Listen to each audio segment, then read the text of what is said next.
Allahumma sholli ala Sayyidina Muhammadin wa ala alihi wa sahbihi ajma'in. Amma ba'd. Qala Allah Ta'ala fi kitabil karim. A'udzu billahi minasyaitonir rajim. Ya ayyuhalladzina amanu taqullaha wa tuqatih wa la tamutunna illa wa antum muslimun. Shadaqallahul adzim.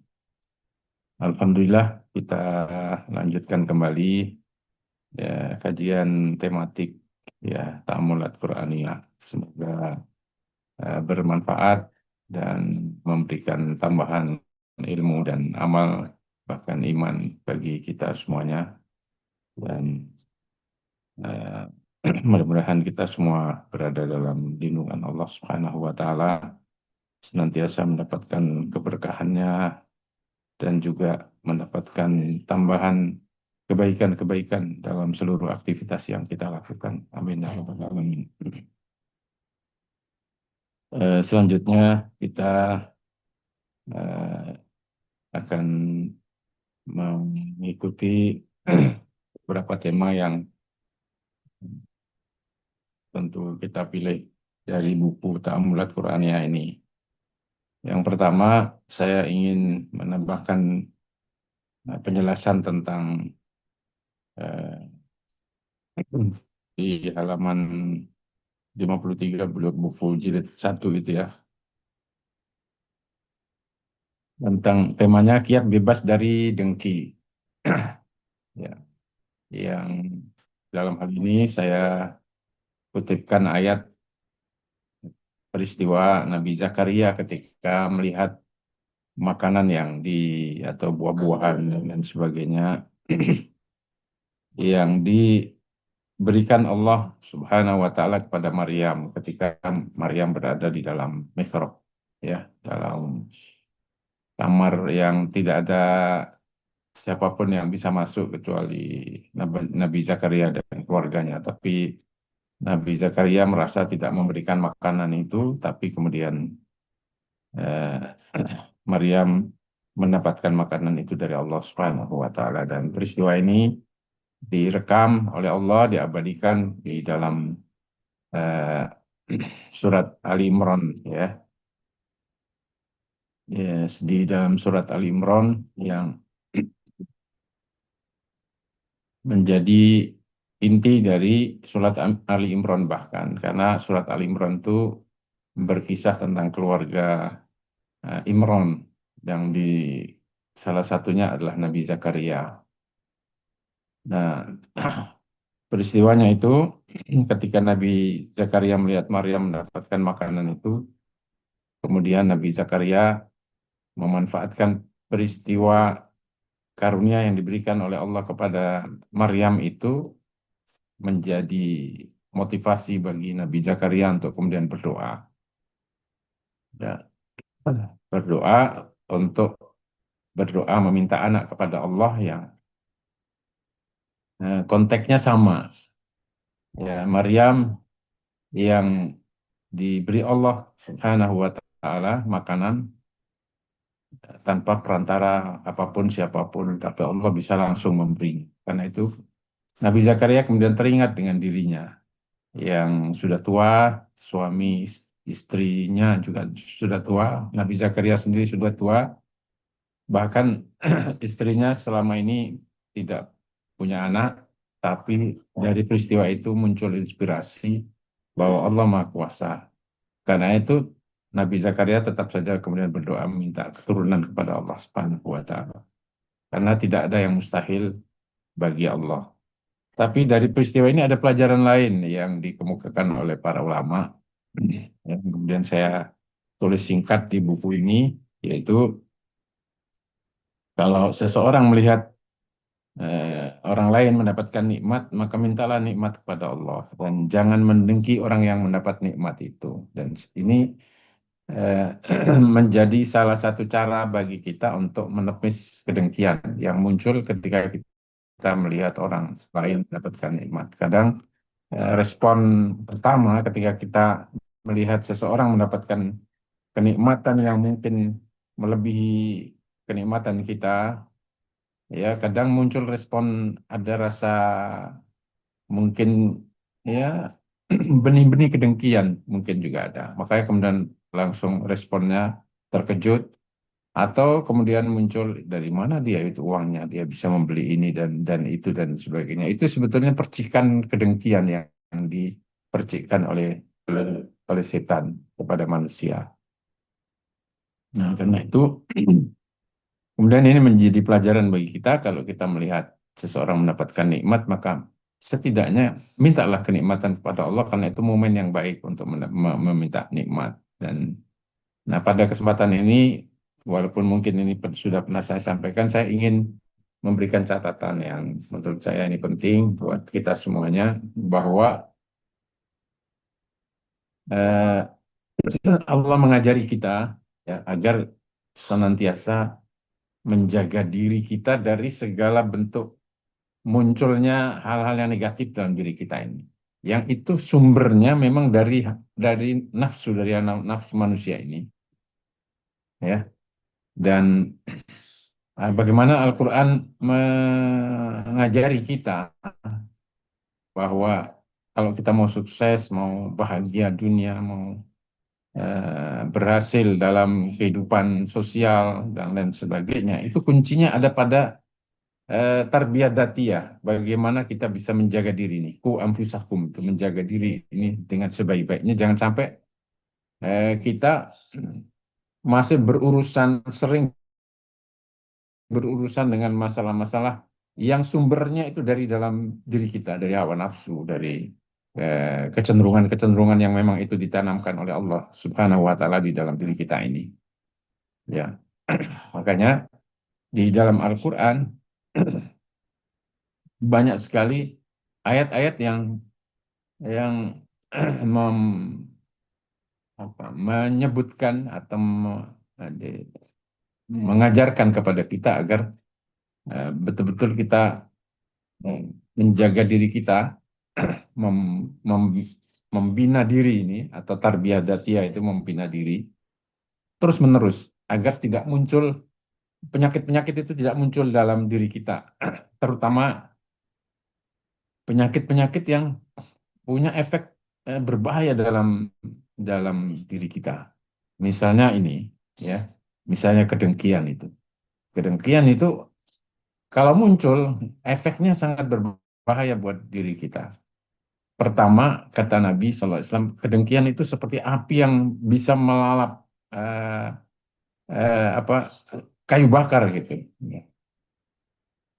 Jadi kedengkian itu kalau muncul mungkin ada dalam perasaan, mungkin dalam dalam ungkapan dan sebagainya, rasa tidak suka ketika melihat orang punya mendapatkan nikmat. Tapi itu kata Nabi bisa menghabiskan amal-amal kita gitu.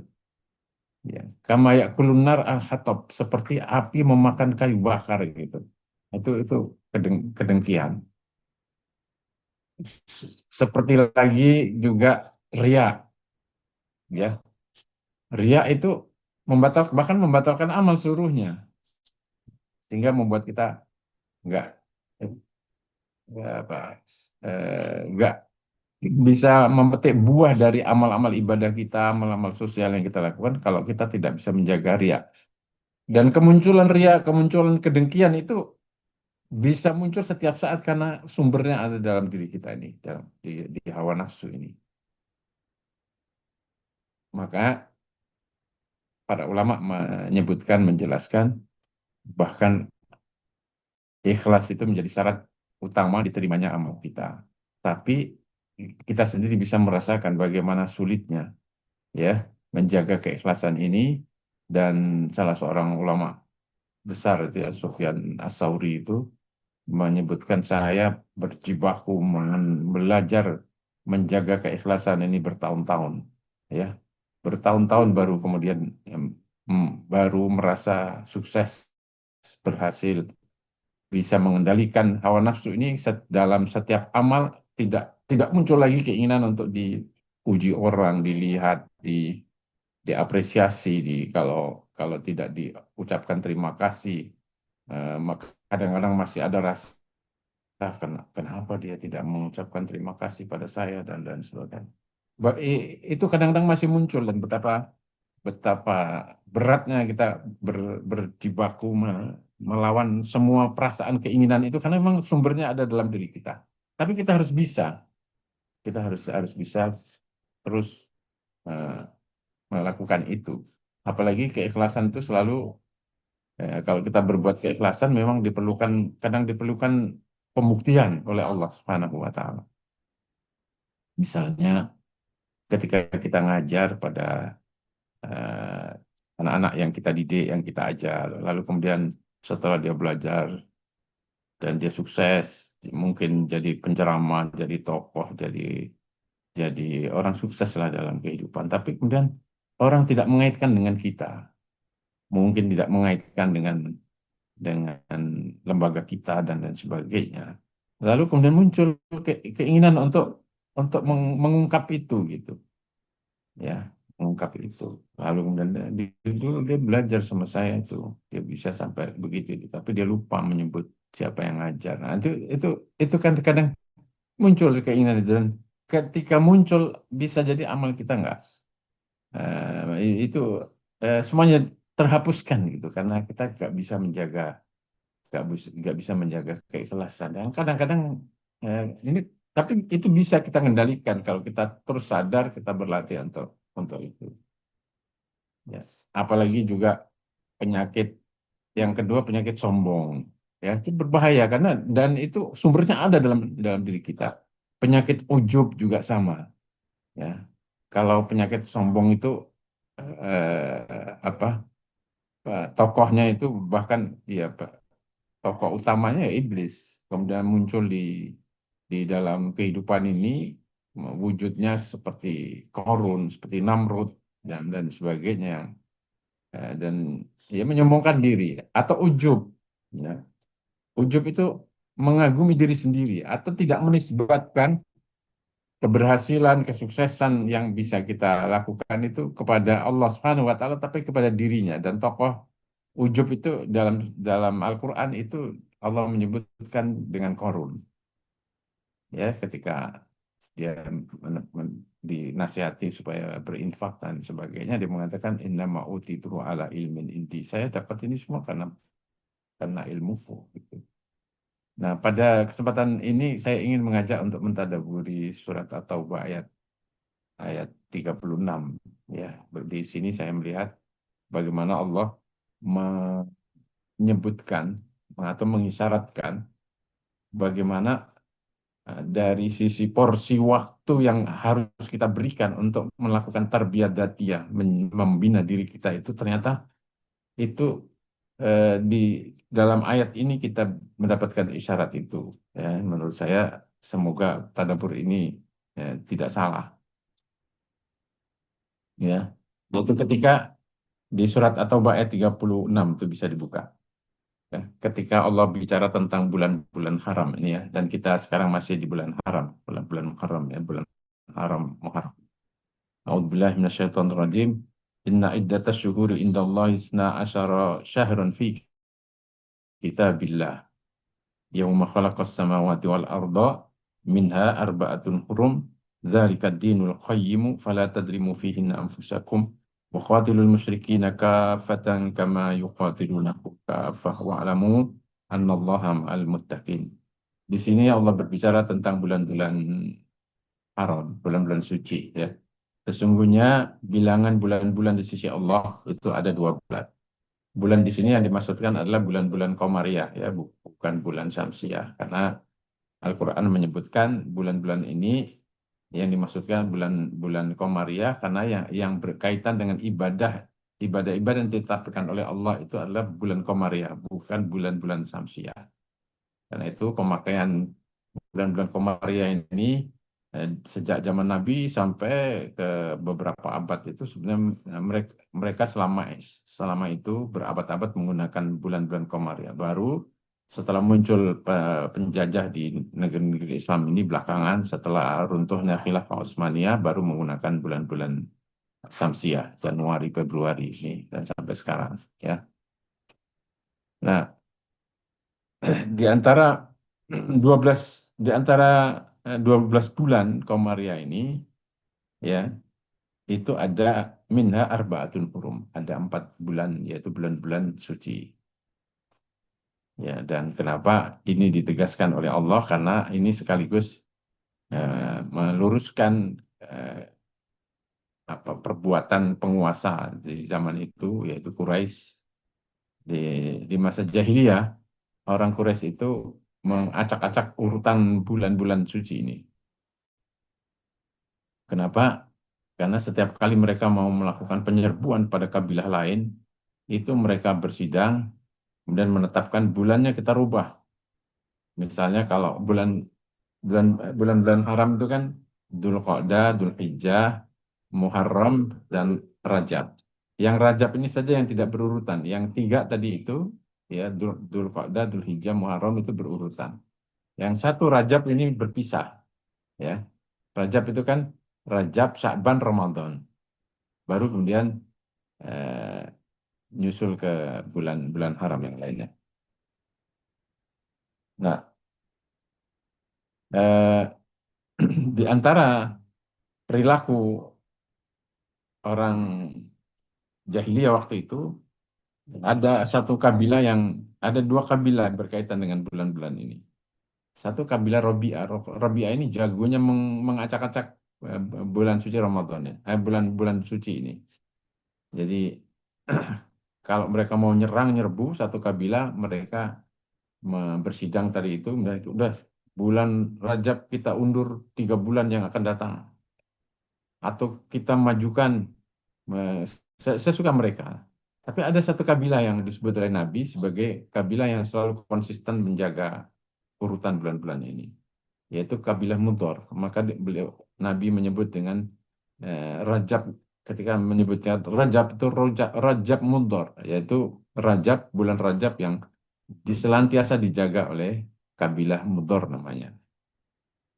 Nah, maka dengan turunnya ayat ini dan berkuasanya Nabi di Jazirah Arab, baru kemudian bisa diluruskan kembali, dikembalikan ke asalnya. Karena ketetapan ini sudah berlaku sebagaimana ditetapkan oleh Allah, yauma khalaqas samawati wal arda. Ya, itu urutan bulan yang sudah ditetapkan oleh Allah itu sudah ditetapkan oleh Allah sejak Allah menciptakan seluruh langit dan bumi ini. Nah, minha arba'atun hurum dzalika dinul qayyim. Nah, hal yang ingin saya sampaikan berkaitan dengan tadi itu adalah kalimat ini, ayat yang itu. Kemudian fala tadlimu fihinna anfusakum. Maka janganlah kalian mendolimi diri kalian di bulan-bulan haram tadi itu. Jadi di 4 bulan bulan haram itu Allah memerintahkan kepada kita agar jangan melakukan kedoliman di bulan-bulan itu. Artinya, ya ini dari sisi tadabur yang saya tangkap, dari tadabur yang saya lakukan. Artinya Allah, ya, kalau kita perhatikan fala tadlimu anfusakum, fala tadlimu fihinna anfusakum. Jangan kamu mendolimi diri kamu. Artinya Allah memerintahkan untuk menggunakan 4 bulan dalam 1 tahun itu untuk menjaga diri kita dari berbuat dolim. Jangan sampai kita mendolimi diri kita sendiri. Nah, pengertian mendolimi diri sendiri itu bisa, pertama bisa melakukan kejahatan di bulan-bulan itu, ya, ya, di bulan-bulan haram itu. Ada pengertian yang lain, tidak harus melakukan kedoliman, ya, tidak harus melakukan kedoliman, tetapi tidak melakukan, ya, kewajiban-kewajiban sebagaimana mestinya, atau tidak memenuhi kebutuhan-kebutuhan diri kita ini sebagaimana mestinya. Ya, jadi bisa jadi mungkin alhamdulillah kita sudah tidak melakukan dosa-dosa besar, ya, sudah tidak minum khamr, sudah alhamdulillah sudah bisa menutup aurat. Tapi berkaitan dengan kebutuhan diri kita ini, kadang seperti yang diajarkan oleh Nabi berkaitan dengan sholat saja, berkaitan dengan sholat saja, Nabi itu mengajari kita agar dalam sholat itu juga ditambah dengan yang sunnah-sunnah. Iya kan, di sholat wajib itu wajib, tapi kemudian ada tambahan. Nah, apa fungsi dari sholat sunnah? Disebutkan oleh Nabi, dalam dalam sebuah hadis, sholat sunat itu fungsi pertamanya itu untuk menambal kekurangan-kekurangan yang terjadi pada sholat-sholat wajib yang kita lakukan. Maka ketika Nabi menceritakan bagaimana nanti Allah menghisap, ya, menghisap manusia ini, pertama kali yang dihisap oleh Allah itu adalah sholat, berkaitan dengan ibadah. Kata Nabi menceritakan, ya, bagaimana Allah memerintahkan kepada para malaikat, lihat sholatnya. Kemudian para malaikat lihat. Kemudian setelah itu perhatikan sholat wajibnya. Kalau sholat wajibnya masih banyak kekurangan dari sisi kekhusyuan, dari sisi nilainya, kan nilai orang kita sholat ini bisa jadi berbeda-beda. Ya, bahkan dari satu orang yang sama bisa beda-beda nilainya. Kadang kita khusyuk, kadang tidak, kadang lalai dan lain sebagainya. Dari sisi waktu saja, kadang kita awal waktu, tengah waktu, akhir waktu. Tentu itu semua ada nilainya. Maka kemudian Allah memerintahkan pada malaikat, kalau kalian temukan kekurangan, lihat, perhatikan sholat sunatnya. Dan tutupi semua kekurangan itu dengan sholat sunatnya. Nah, ketika kita tidak menjaga sholat wajib kita dengan baik, dan kita kemudian tidak punya sholat sunat, nah, itu kan berarti kita mendolimi diri sendiri. Ya, padahal kita perlu. Makanya di ayat yang lain itu kan ada minhum dzalimun li nafsihi wa minhum muktasid minhum sabikun bil khairat. Ada pilihan-pilihan. Kita ini masih di level dzalimun li nafsihi atau muktasid atau sabikun bil khairat. Di sini Allah mengajari kita untuk menjaga berlatih, terus menjaga diri kita agar tidak berada di level dolimun li nafsihi ini, itu upaya untuk sampai menjaga itu dalam 1 tahun diperlukan 4 bulan. Artinya sepertiga dari waktu kita, sepertiga dari waktu kita. Kalau kemudian kita sebar gitu dalam 1 hari, 1 hari berapa? 24 jam. Sepertiga dari 24 jam berapa berapa jam itu? 8 ya, 8 jam. 8 jam itu yang yang kita jalani setiap hari itu harus kita gunakan untuk memperhatikan, menjaga diri tadi itu. Ku anfusakum. Ya, fala tadlimu fihinna anfusakum. Itu kalau kalau 4 bulan tadi itu kita kita sebar, kita jadikan sebuah prinsip dalam menjaga diri ini berarti memerlukan waktu 8 jam. Dan bagaimana Allah sudah juga memberikan medianya, sarananya. Ya, misalnya sholat, ya, sholat yang kita lakukan. Setiap kali kalau kita sholat dengan semua persiapannya dan amalan-amalan sunnahnya, ba'diyah dan qobliyahnya, kira-kira kalau kita laksanakan dengan baik itu harusnya minimal setengah jam tuh. Kalau sholatnya sendiri kan cuma berapa menit, 5 menit, 10 menit itu sudah bagus. Tapi kan kita datang ke sholat, terutama kalau kita sholat berjamaah, datang ke masjid, ya mungkin seperempat jam atau 10 menit eh, sebelum adzan kita sudah mulai datang ke sana. Kemudian kalau kita menunggu, kemudian kita sholat tahiyatul masjid, kemudian sholat qobliyah kalau memang ada qobliyahnya seperti duhur. Kemudian kita menunggu waktu dari menunggu waktu ke sholat, yang dari satu sholat ke sholat itu dihitung oleh Allah sebagai sholat. Walhasil kalau kita bisa setiap sholat, ya yang kita lakukan kita bisa menggunakan setengah jam saja, berarti kan kita sudah memenuhi kebutuhan dari sisi kebutuhan waktu itu 2,5 jam ya dalam 1 hari. Apalagi kalau kemudian misalnya dari maghrib ke isya itu bisa kita gunakan menunggu sholat di masjid, ataupun mungkin di masjid rumah kalau ibu-ibu, ya kita gunakan untuk itu, berarti kita bisa 1 jam itu. Dan itu kebutuhan dari sisi waktu kalau kita hitung, berarti kita sudah bisa 3 jam atau 3 jam setengah untuk sholat saja. Belum lagi kemudian nanti kalau kita tambah dengan qiyamul lail, ya qiyamul lail katakanlah kita bisa 1 jam, ya bisa 1 jam. Kemudian tilawatul Quran, kemudian wirid-wirid, ya maksurat, zikir azkar, sobah wal masa dan lain sebagainya. Sebetulnya Allah sudah memberikan sarana itu. Lalu kemudian kita tambah dengan ya yang lainnya, ya menjaga menjaga wirid-wirid, menjaga puasa, kemudian kita kita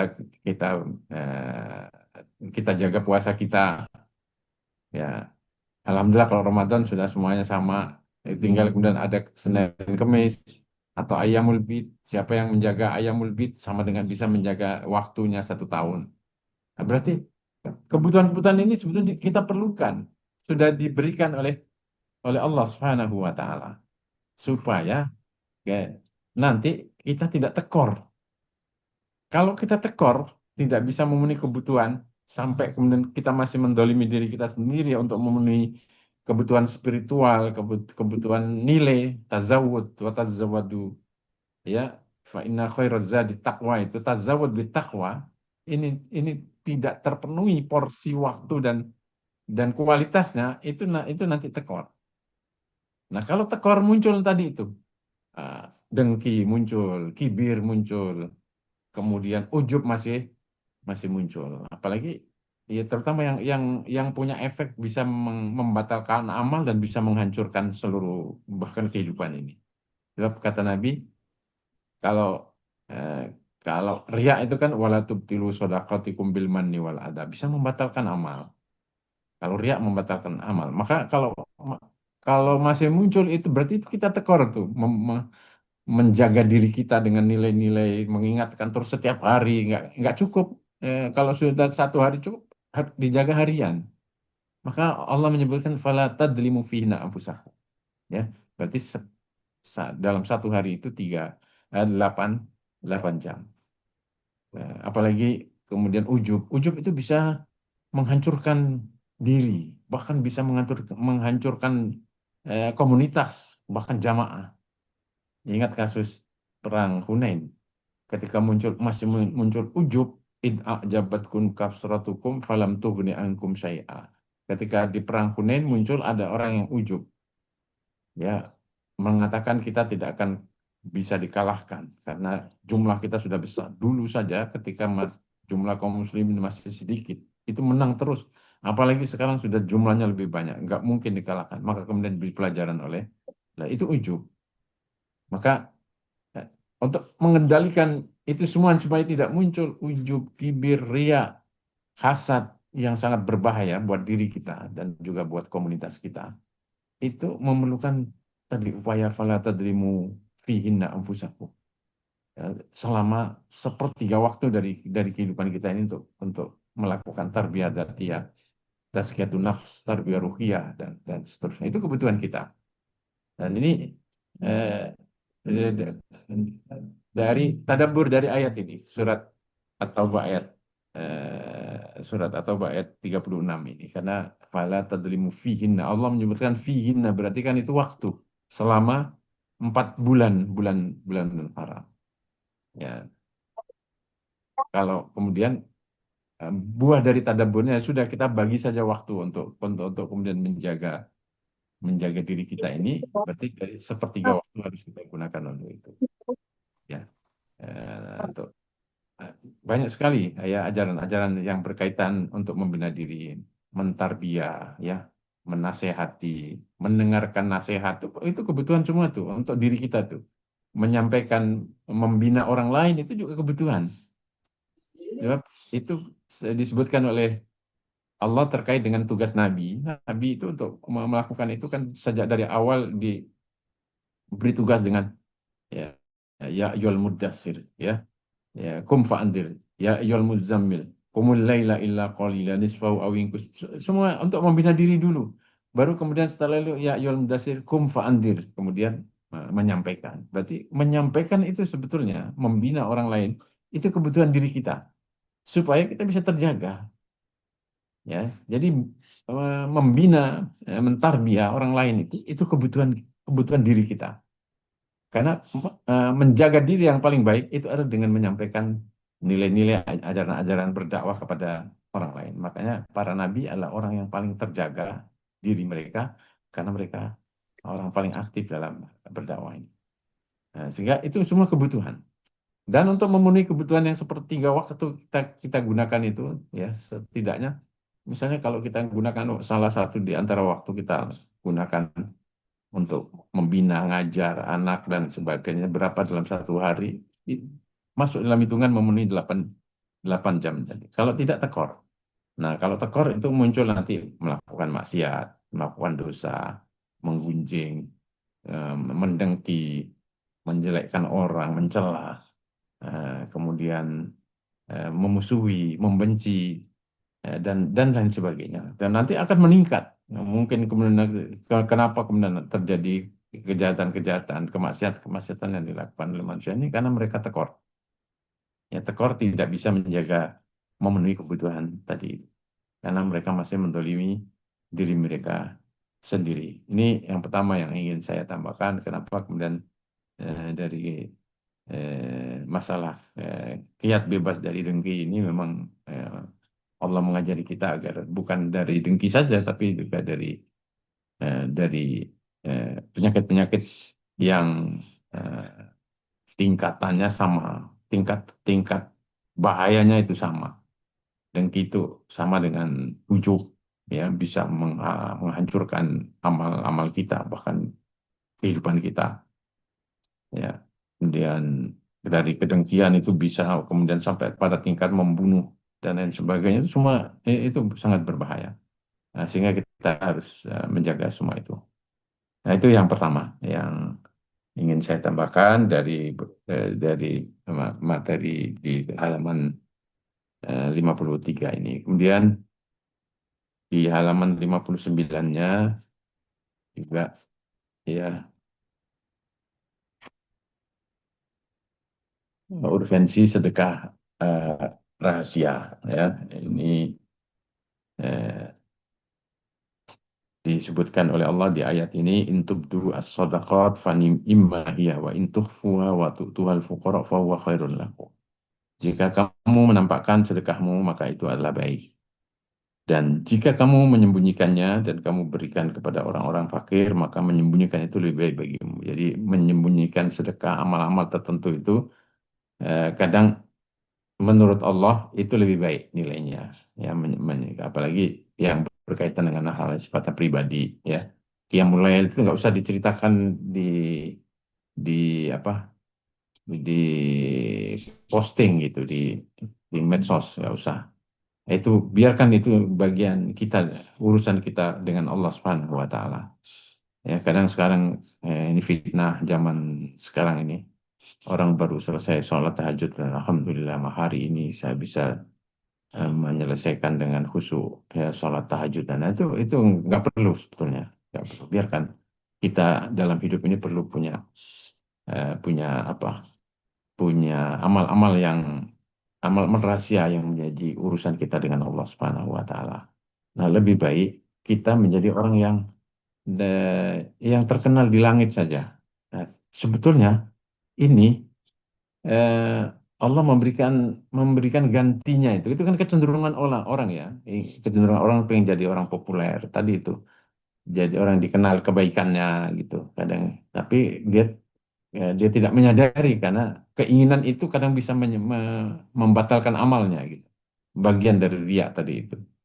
Ya, popularitas itu kan semua orang pengen lah jadi orang yang populer, tapi dengan cara, kadang-kadang dengan cara yang tidak yang cara merusak amalnya dan lain sebagainya. Maka kita harus berlatih. Dan kalau kita tidak bisa itu, kemudian kita bisa menjaga itu, justru Allah mengganti kita jadi ini, menjadi orang yang populer di langit nanti. Ya. Di beberapa hadis itu banyak Allah menyebutkan hal ini gitu. Ya, manusia itu kata Nabi Shallallahu Alaihi Wasallam, ya, setiap orang itu, mamin abdin, ya, setiap orang itu punya pintu, ya, punya, mamin abdin illa walau fis sama' baban, punya dua pintu, ya. Satu pintu untuk yas'udu amaluhu, pintu yang digunakan untuk amalnya bisa naik, wayanzilu rizquhu, dan pintu untuk turunnya rizki. Ya. Fa'idha matal abdul mu'min, kalau orang mukmin itu meninggal, maka bakaya alaihi. Ya, dua pintu tadi itu menangisinya. Ya. Di ayat yang lain, di hadis yang lain, di Rasulullah SAW menceritakan bagaimana ketika eh, manusia ini apa meninggal, kemudian ruhnya dibawa naik ke langit, kemudian dibawa ke langit sampai ke langit ketujuh itu. Malaikat yang membawanya itu mengetuk pintu langit. Pintunya tadi itu diketok. Ini siapa ini? Ya, ruhnya siapa yang baunya wangi ini? Oh, itu disebutkan namanya. Malaikat semua mengenalnya. Dan begitu juga sampai ke langit ke tujuh, semua semua malaikat memberikan sambutan. Berarti dia ini menjadi hamba yang terkenal. Sampai dalam riwayat itu disebutkan, ya, karena kalau kita sering berdoa kepada Allah, bermunajat, suara kita didengar oleh malaikat-malaikat itu, karena menembus menembus langit lewat pintu itu, dan setiap kali suara itu terdengar, suara kita, doa kita, munajat kita yang mungkin dengan berbisik di bumi ini ternyata didengar oleh para malaikat yang di langit sana. Ya. Sampai kemudian suara doa itu terdengar di sekeliling ars Allah Subhanahu wa taala, dan nama kita disebut, dan didengarkan oleh malaikat yang sedang berkeliling di ars Allah Subhanahu wa taala, sehingga nama kita menjadi terkenal. Maka ketika kita berdoa, bermunajat, dalam riwayat disebutkan malaikat-malaikat itu semuanya mengatakan sautun ma'ruf min abdin ma'ruf. Ini suara yang sudah kita kenal semuanya dari seorang hamba yang dikenal, yang populer di langit ini.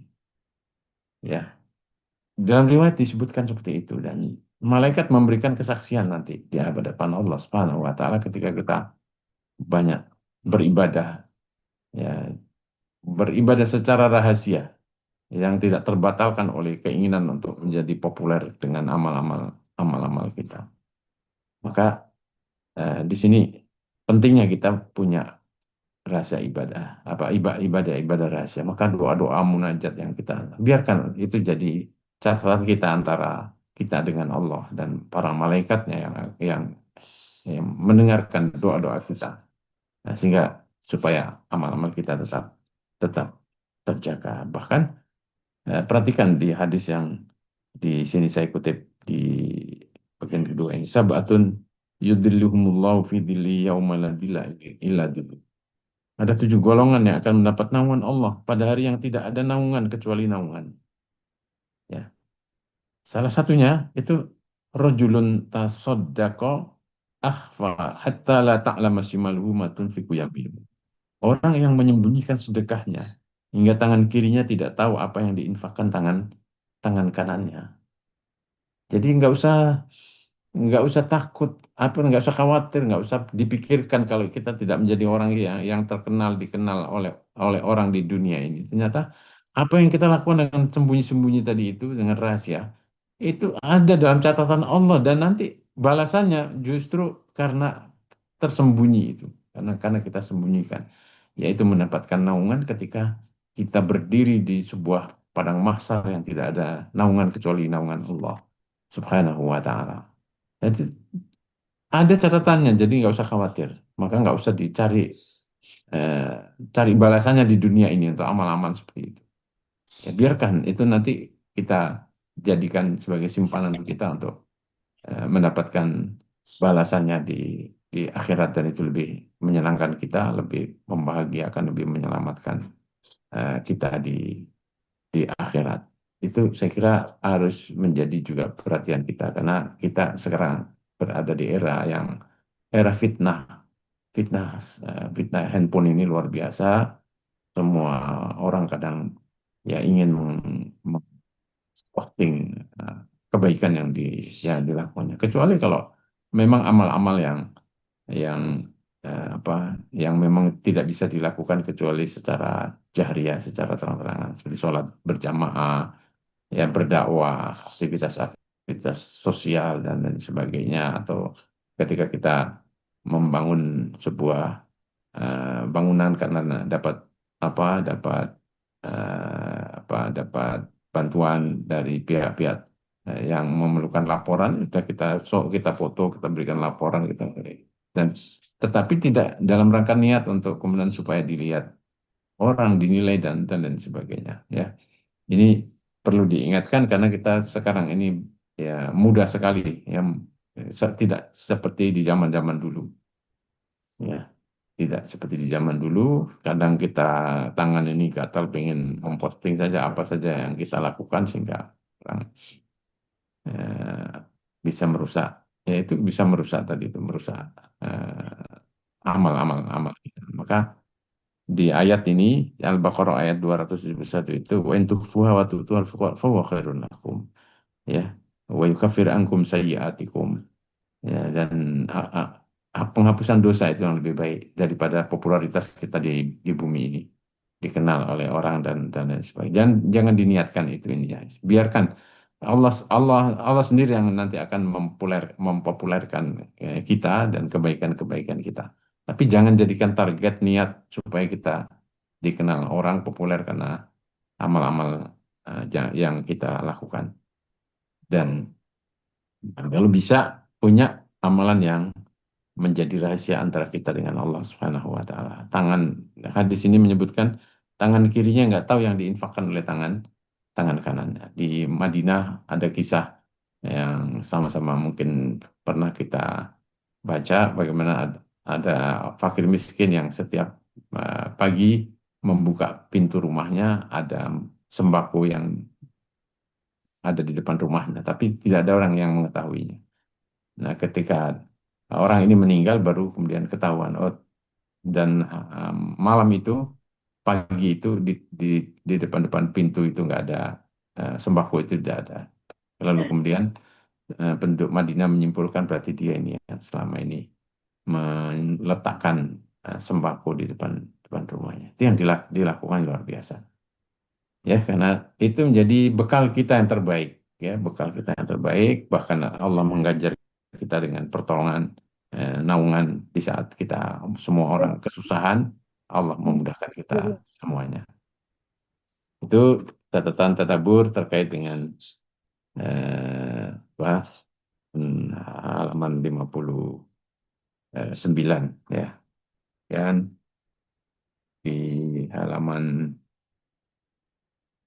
63, ya, di halaman 63 saya ingin berapa ini? 91, maaf, 91.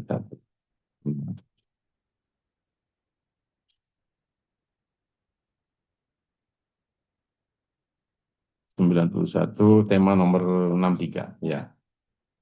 Bertemu dengan amal perbuatan. Bertemu dengan amal perbuatan. Di, jadi setiap orang nanti akan dipertemukan dengan amal perbuatannya. Ya, di ayat ini di surat Az-Zalzalah yang eh, sudah sama-sama kita hafal semuanya. Yauma idzi yasdurun nasu ashtatan liyurau a'malahum. Pada hari itu manusia keluar dari kuburnya dalam keadaan berkelompok-kelompok. Ashtatan, berkelompok-kelompok. Liyurau a'malahum, untuk diperlihatkan kepada mereka balasan semua perbuatannya. Jadi tadi itu semua amal yang kita lakukan itu kita akan dipertemukan oleh Allah dengan amal perbuatan kita. Diperlihatkan catatannya, ya, diperlihatkan ini. Bahkan di sini disebutkan akan tiba waktunya manusia bertemu dengan amal perbuatannya, maka lakukanlah amal-amal yang akan membuatmu senang saat bertemu dengannya. Jangan sampai kita melakukan amal-amal yang nanti karena kita akan bertemu kemudian kita bersedih, ya, menangis karena kita bertemu dengan amal-amal yang tidak baik. Nah, sebelum di akhirat, pertama kali manusia bertemu dengan amal perbuatannya di kuburnya. Nah, ini hadis yang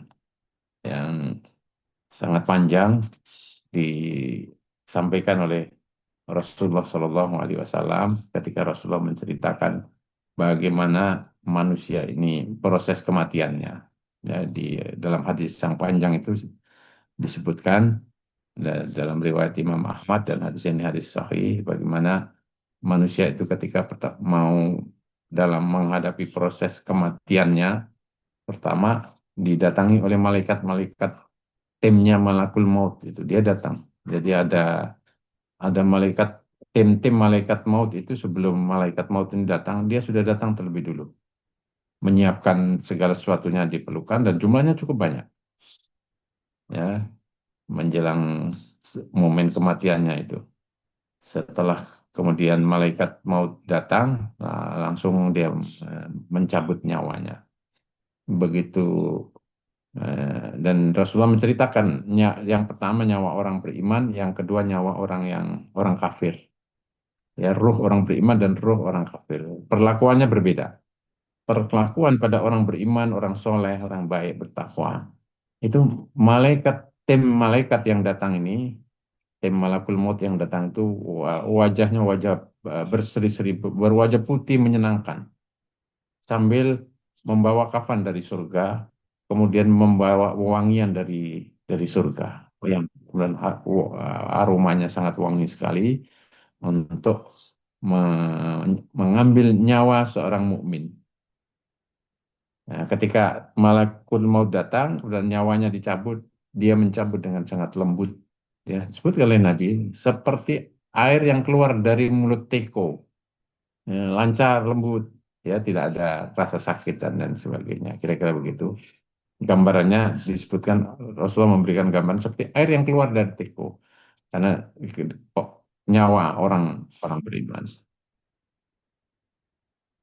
Begitu diambil nyawanya oleh malakul maut langsung ya, nggak menunggu lama, langsung begitu diambil langsung diambil oleh tim tadi itu dan kemudian diletakkan di kain kafan dari surga dan kemudian diberi wewangian dan ruh yang keluar pun beraroma wangi.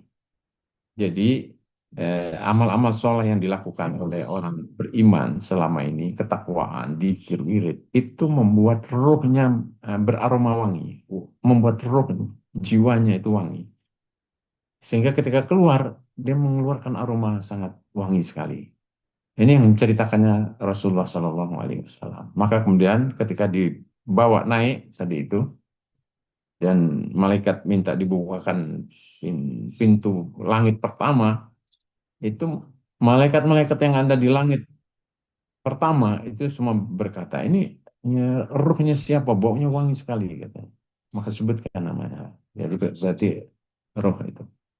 Sampai kemudian ketika langit ketujuh, kemudian Allah memerintahkan letakkan ya catatan amalnya itu di sijin. Wa ma adraka ma sijin. Kitabum marqum yashaduhul muqarrabun. Itu kalau orang beriman. Setelah itu kemudian kata Allah kembalikan ke bumi untuk menjalani proses pertanyaan malaikat ya, di kuburnya.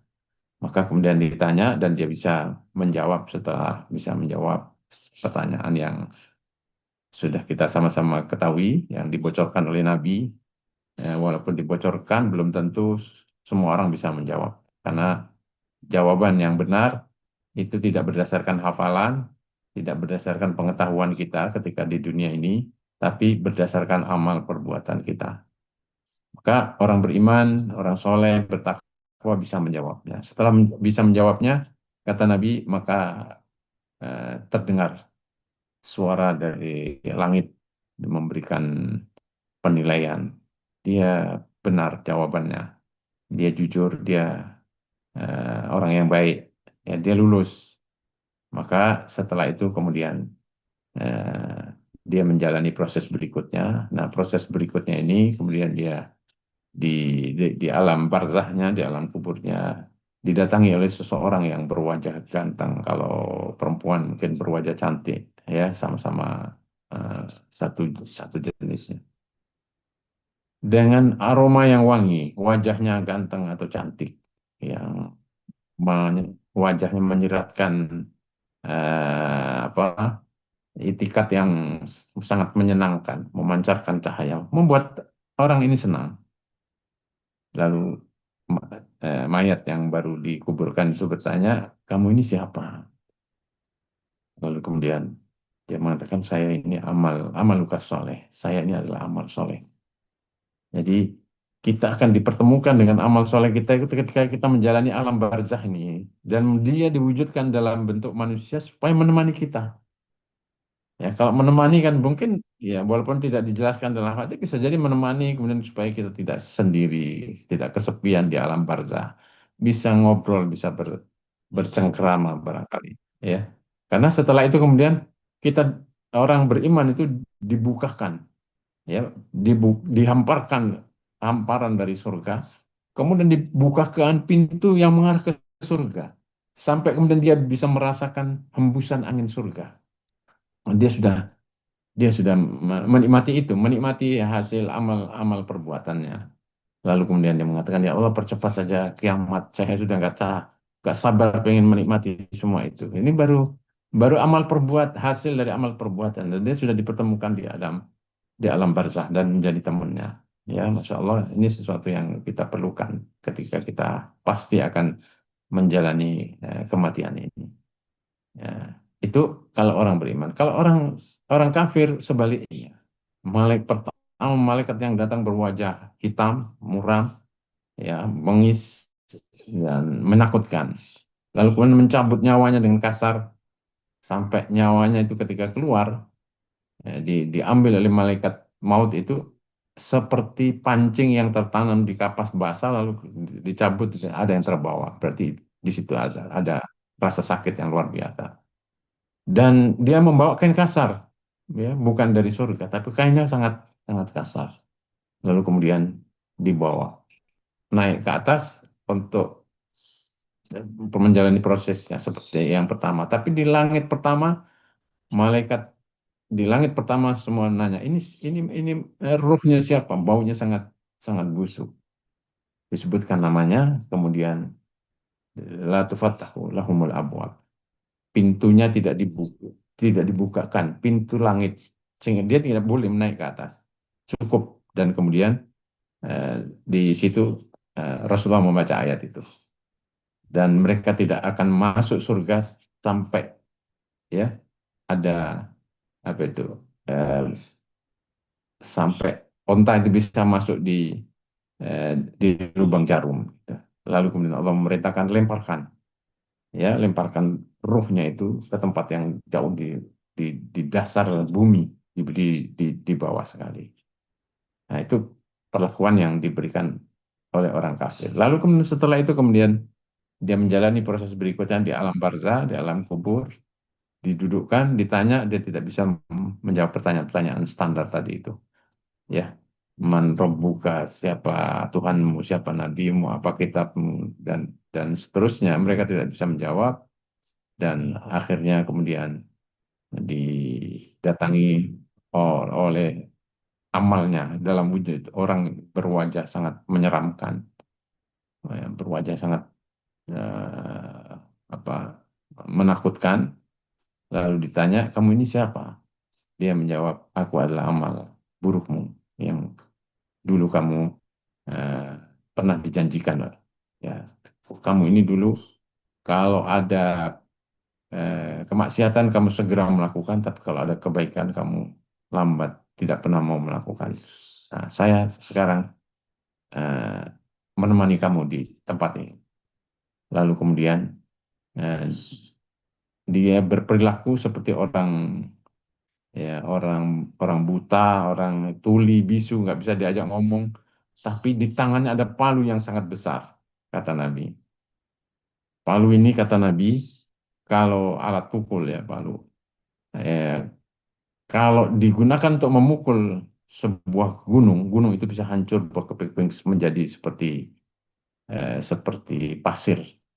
Lalu setelah itu palu itu dipukulkan ke pelaku maksiat orang kafir tadi itu sampai kemudian dia hancur berkeping-keping menjadi seperti pasir itu. Tapi kemudian dikembalikan lagi oleh Allah. Lalu dipukul yang kedua, dipukul oleh amal amal apa amal buruknya sendiri diwujudkan dalam orang tadi itu, nggak bisa dia ajak ngomong. Lalu pukulan yang kedua dipukul, ya dia berteriak menjerit, yang kata Nabi dari jeritannya itu semua makhluk mendengar kecuali dua makhluk yang tidak mendengarkan, yaitu manusia dan jin, ya tidak mendengarkan. Tapi makhluk-makhluk yang lainnya, binatang dan lain sebagainya semua mendengarkan itu. Nah itu itulah saat pertama manusia bertemu dengan amal perbuatannya. Maka kita eh, harusnya ini menjadi perenungan agar kita menyiapkan diri dengan amal-amal perbuatan yang kita berharap itu akan menemani kita dan yang akan diwujudkan oleh Allah sebagai orang yang sangat menyenangkan perilakunya, tapi bukan orang yang kedua yang disebutkan oleh Nabi SAW. Di sini saya sebutkan secara singkat proses di datangnya malaikat itu tidak yang mencabut nyawa tidak sepenuhnya disebutkan. Tapi kalau kita rujuk hadisnya secara utuh, kisahnya seperti itu. Dan inilah eh, salah satu bentuk eh, apa ya, bentuk balasan keadilan Allah sekaligus. Bahkan nanti dibacakan oleh Allah itu di eh, terkait dengan amal-amal kita itu. Ditanya, Allah menanya kita, apakah ada catatan dari amal-amal perbuatan yang dicatat oleh para petugasku, malaikat-malaikatku, yang mencatat, yang mendolimi kamu, yang tidak kamu lakukan tapi itu ditulis, ya. Ada nggak kesalahan dan sebagainya. Kemudian kita semua menjawab tidak ada ya Allah. Semuanya sesuai dengan apa yang dulu pernah kami lakukan. Eh, Semuanya fair diberikan oleh Allah Subhanahu wa Ta'ala. Ya, karena itu saya kira ini menjadi pelajaran buat kita bahwa eh, apa eh, jangan juga menyembunyikan satu amal-amal kejahatan karena nanti akan bertemu juga di sana. Kalau kalau Allah di dunia ini belum tentu aman. Ya, manusia yang melakukan kejahatan kemudian merasa aman karena lolos, dilindungi penguasa dan sebagainya, aman dari pengadilan KPK, dari pengadilan negeri di sini ini bisa saja itu lolos, tapi di sana tidak akan ada yang bisa meloloskan diri dari pengadilan Allah Subhanahu wa taala. Saya kira itu. Jadi eh, ini beberapa tadabbur yang terkait dengan tema-tema yang disebutkan tadi. Terakhir sampai berurutan ya. Kemudian 64 dan 65 ini menjadikan dakwah sebagai jalan hidup. Kenapa? Saya selalu mengingatkan ini karena eh, pahala dakwah itu pahala yang paling banyak. Jadi kalau lumbung lumbung pahala yang paling banyak itu ternyata bukan bukan di ibadah sholat, ya, bukan di zikir, bukan di yang lainnya, tapi justru di dakwah itu. Makanya waman ahsanu qaulan mimman da'a ilallahi wa amila sholihan. Maka di si ayat ini kul hadhihi sabili ad'u ilallahi ala basiratin. Allah mengajak kita menjadikan dakwah ini sebagai jalan hidup kita. Kenapa? Karena itulah lumbung amal kebaikan pahala yang terbanyak bagi kita. Kalau kita nggak mengambil ini, ya eh, jangan-jangan nanti kita tekor gitu. Jangan sampai ketika penimbangan amal kebaikan dengan keburukan kita tekor amal kebaikan. Tapi ternyata salah satunya adalah eh, keterlibatan kita di dalam dakwah. Karena itu para nabi dan para rasul, orang-orang utama, semuanya tugas utamanya adalah menjadikan dakwah sebagai jalan hidup hidup mereka. Nggak ada satupun nabi yang tidak berdakwah ini karena mereka orang terbaik. Kemudian yang di nomor 65 itu rahmat khusus dan istimewa yang diberikan oleh Allah Subhanahu wa taala kepada orang yang Masya Allah, orang yang senantiasa menjaga sholat, ya, sholat berjamaah di masjid, ya, sampai ketika dia berjalan dari rumah ke masjidnya itu itu dihitung sebagai pahala haji, ya, sebagai pahala haji. Man kharaja min baitihi mutatahhiran ila sholatin maktubah itu. Siapa yang keluar dari rumahnya dan sudah dalam keadaan berwudu untuk sholat wajib, ya berarti keluar dari rumahnya ke masjid. Fa'ajru ke ajrul haji. Seperti orang mendapatkan pahala seperti pahala orang yang haji, al-muhrim. Kemudian siapa yang keluar dari rumahnya untuk sholat duha dan dia tidak keluar kecuali untuk melakukan sholat duha, maka seperti orang yang mendapatkan pahala ibadah umroh. Itu kalau karena di situ sholat sholat duha tidak ada sholat jamaah. Nah, ini menurut saya ini luar biasa, ya, luar biasa kesempatan-kesempatan yang terbaik seperti ini diberikan oleh Allah dalam rangka supaya kita tidak tekor gitu ketika menjalani proses penimbangan antara amal kebaikan dan keburukan kita. Wa amma man saqulat mawazinuhu fa huwa fi 'ishatir radiyah. Wa amma man khaffat mawazinuhu fa ummuhu hawiyah. Ternyata ya amal baik dan buruk kita nanti ditimbang. Maka kita berharap berusaha untuk mencari amal-amal yang memberatkan timbangan, ya, terutama dakwah tadi itu. Kemudian yang kedua, sholat, perjalanan kita dari rumah ke masjid melakukan sholat itu. Kemudian yang ketiga di enam enamnya ini, agar kita dalam segala sesuatu itu tetap bersemangat, ya, karena semangat tinggi itu membuat kita kreatif. Sampai dan di sini saya sebutkan bagaimana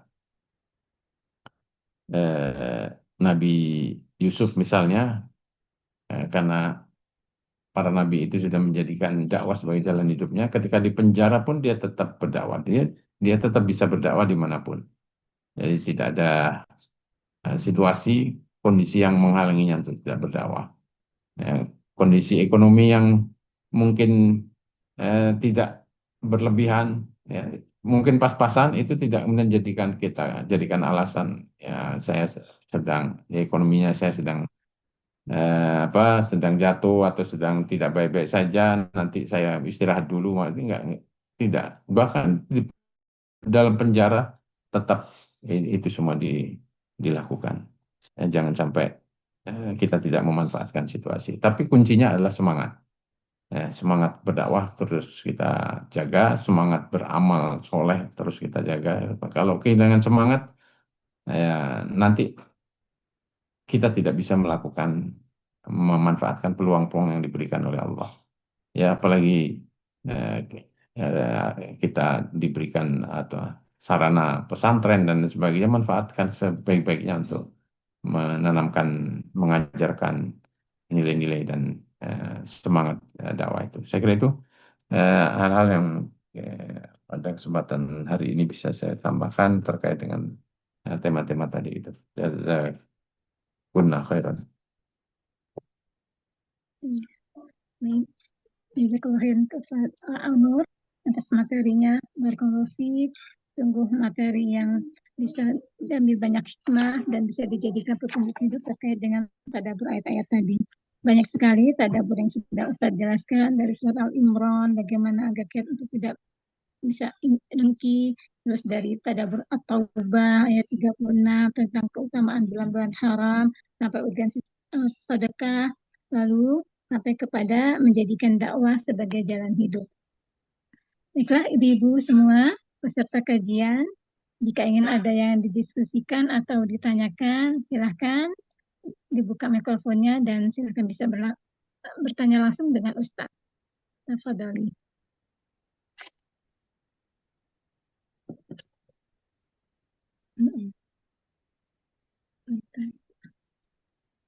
Izin bertanya Ustazah. Silahkan Ustazah Susi. Ya. Bismillahirrahmanirrahim. Assalamualaikum warahmatullahi wabarakatuh. Ustadz izin bertanya ya. Tadi kan kaitannya dengan surat At-Taubah ayat 36 itu, bagaimana sepertiga dari waktu kita itu harus kita perhatikan untuk menjaga diri kita dari siksa api neraka seperti itu. Yang ingin saya tanyakan, sepertiga waktu yang kita luangkan itu memang murni untuk hablum minallah ataukah bisa dengan mendidik anak dan sebagainya kita hitung sebagai ibadah juga gitu. Apa memang yang sepertiga itu Iya, memang kita luangkan betul, untuk betul. zikir, kemudian baca Quran, qiyamul lail dan sebagainya seperti itu, Ustaz.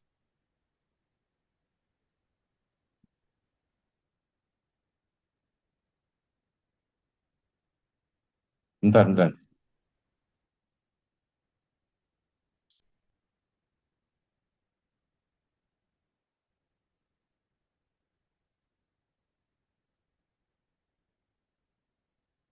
Ya, ya, ya bisa termasuk untuk tadi itu untuk mendidik anak dan lain sebagainya. Tetapi terutama yang ditekankan tadi itu bagaimana supaya porsi untuk menjaga diri tadi itu tidak. Misalnya kalau porsi untuk memberikan perhatian pada anak tidak kurang itu juga ya bisa bisa menjadi bagian dari kebutuhan tadi itu.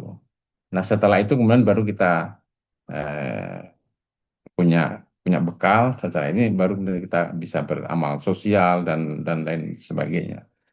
Ya, tapi tidak tidak harus ini semuanya dalam dalam bentuk hablum minallah saja, tapi juga sebagian di antaranya juga bisa hablum minannas. Misalnya kita berbakti kepada orang tua, itu kan bagian dari yang kita nggak boleh mengurangi kan. Kemudian kewajiban kita kepada anak memberikan pendidikan, memberikan perhatian dan lain sebagainya. Itu masuk bagian dari situ juga bisa. Saya kira tidak murni hanya hablum minallahnya saja, tapi mungkin eh, fokusnya di situ, fokusnya di situ, tapi tidak tidak tidak tidak hanya di situ saja, tapi boleh saja, tapi terutama hablum minannas yang itu berurusan dengan diri kita. Ya seperti apa tadi itu berbakti pada orang tua kemudian mengurus anak atau dengan suami atau dengan istri dan sebagainya. Intinya terkait dengan internal kita lah gitu ya dan dengan kita. Wallah alam. Iya. Bagaimana Ustazah Susi? Iya, baik. Mm-mm. Jazakumullah khairan, Ustaz. Baik, oke. Saya serahkan kepada peserta lain yang ingin bertanya.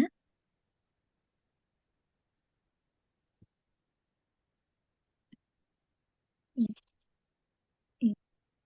Eh, Sambil menunggu saya ya Ustadz, ada sedikit Ya, fenomena di kader ya. ya, Di mana kader itu ada beberapa yang enggan untuk mengisi yaumian. Dikarenakan apa? ya, Kan ini takut teriak begitu. Itu gimana mensikapinya Ustadz ya? ya. Ya sebetulnya nggak apa-apa sih kalau itu untuk mungkin juga sekaligus untuk latihan pada kan itu maksudnya dari situ nanti kemudian mungkin ada evaluasi, ada nasihat dan sebagainya. Nah, mungkin itu untuk tahap-tahap awal saja gitu. Nah, setelah itu mungkin tidak mungkin tidak selamanya harus seperti itu. Jadi nggak apa-apa Hmm. diikutin karena memang itu kebutuhan awal untuk mengkondisikan kita lah gitu. Nah, jadi kan itu bagian dari latihan, bagian dari pengkondisian supaya nanti sudah terbiasa sholat qiyamul lailnya dalam sepekan itu minimalnya mungkin 3 hari atau bisa 1 hari itu. Tapi niatkan dalam hati, saya bukan karena melakukan itu, bukan karena mau ngisi itu. Nah itu kan sekaligus kita latihan. Mencatat, walaupun mungkin nanti dibaca orang, tapi kita bisa menjaga. Itu juga perlu latihan. Ya, seperti para sahabat lah kira-kira begitu. Para sahabat tuh Umar dengan Abu Bakar tuh berlomba untuk beramal, tapi sudah selesai di hati. Sampai kemudian dia saya hari ini mungkin kesempatan bisa mengalahkan amalnya Abu Bakar. Tapi itu nggak merusak riaknya karena niat ikhlas itu kan di hati. Sehingga ketika dia eh, berlomba, fastabiqul khairat kan Allah memerintahkan fastabiqul khairat. Jadi berlomba dalam kebaikan walaupun tercatat oleh orang lain tapi kita bisa seperti begini. Dan kita diwajibkan untuk sholat berjamaah gitu ya, datang ke masjid dan itu kan diketahui oleh semua orang. Tapi kita bisa jaga itu. Setiap kali kita bisa menjaga sholat jamaah kita, semua orang tahu kita senantiasa jaga sholat berjamaah, tapi itu tidak merusak sholat jamaah kita gitu. Karena apa? Karena kita sudah, ya sudah memang itu jadi kesadaran kita. Sehingga orang mau lihat, tinggal juga nggak pengaruh. Mungkin menyikapinya seperti itu. Seperti kita sholat berjamaah atau infak dan lain sebagainya, walaupun dicatat nggak punya pengaruh pada pada kita. Disebut atau tidak disebut nggak punya pengaruh pada kita. Mungkin itu. Baik, Ustaz. Jazakallah. Ada lagi ibu-ibu yang ingin ditanyakan?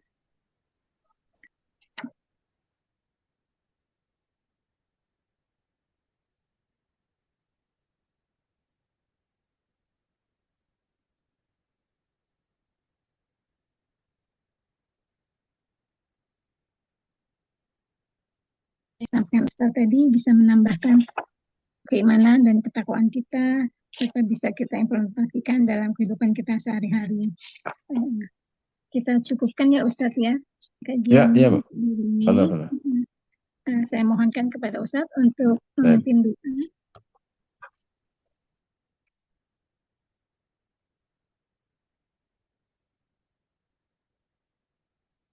Ya, silakan. Iman, doa. Ya, Bu. Baik, mari sama-sama kita berdoa menutup forum kajian kita pada hari ini. Semoga Allah menerimanya sebagai amal kebaikan kita semuanya. Kita temukan balasan amal baiknya di sisi Allah Subhanahu wa Ta'ala. Dan mari kita awali doa kita sekaligus kita mendoakan saudara-saudara kita yang sakit, saudara-saudara kita yang menghadapi kesulitan dimudahkan oleh Allah Subhanahu wa Ta'ala, saudara-saudara kita yang sedang berjuang di Palestina diberikan kemenangan oleh Allah Subhanahu wa Ta'ala. Sama-sama kita baca Alkitab Al-Fatihah. A'udzubillahi minasyaitonirrajim. Bismillahirrahmanirrahim. Alhamdulillahirabbil alamin arrahmanir rahim maliki yaumiddin. Iyyaka na'budu wa iyyaka nasta'in ihdinas siratal mustaqim siratal ladzina an'amta 'alaihim ghairil maghdubi 'alaihim waladdallin amin. Allahumma shalli ala sayyidina Muhammadin wa ala alihi wa sahbihi ajmain. Rabbana dhalamna anfusana wa illam taghfir lana wa tarhamna lanakunanna minal khasirin. ربنا لا تؤاخذنا إن نسينا أو أخطأنا ربنا ولا تحمل علينا إصرا كما حملته على الذين من قبلنا ربنا ولا تحملنا ما لا طاقة لنا به واعف عنا واغفر لنا وارحمنا أنت مولانا فانصرنا على القوم الكافرين ربنا لا تزغ قلوبنا بعد إذ هديتنا وهب لنا من لدنك رحمة إنك أنت الوهاب اللهم ارزقنا الإخلاص في كل شيء اللهم ارزقنا الإخلاص في كل شيء اللهم ارزقنا الإخلاص في كل شيء اللهم توفنا مسلمين وألحقنا بالصالحين ربنا هب لنا من أزواجنا وذرياتنا قرة أعين واجعلنا للمتقين إماما ربنا آتنا في الدنيا حسنة وفي الآخرة حسنة وقنا عذاب النار سبحان ربك رب العزة عما يصفون وسلام على المرسلين والحمد لله رب العالمين.